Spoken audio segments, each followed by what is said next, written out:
झाड आहे तरवट. सगळे तोडायला लागा. हा नाही नाही तोडू नका तोडू नका. ओ सर तोडू नका. ज्याला खायचे त्यानेच तोडा.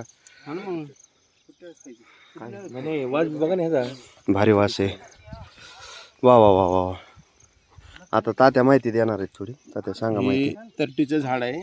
हा तरटीच्या झाडापासून हे असं सुंदर असं फळ येत असं. खायला चांगले ना द्या थोडं. खायला खूप छान असतं. थोडस कडवट तुरट आणि तिखट अशी चव आहे ह्याची. नमस्कार मित्रांनो, आरोग्यासाठी या ठिकाणी आपण पाहू शकतो की हे जे झाड आहे अतिशय सुंदर.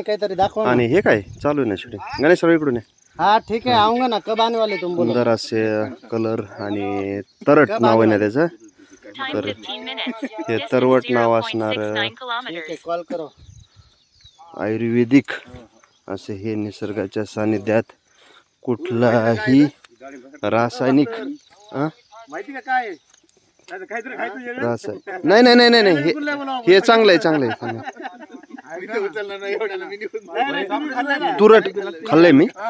तुरट लागतंय कडसर लागतंय पण आयुर्वेदिक आहे. हा विनोद सर त्याची माहिती सांगणार आहेत आता थोडी. नाही नाही नाही हे माहिती आहे. हा सांगा विनोद सर. तिखट लागत रान भाज्या आणि रान फळ हे सगळ्यात आयुर्वेदिक असे औषधी याची माहिती सांगा. इकडे तोंड करा. एवढं नाही माहिती मला. नाही का बरं जाऊ दे. ओके खायचं माहिती आहे. खायचे खात्यात हे पक्षी खात्यात बघा ना तुम्ही. जे फळ पक्षी खातो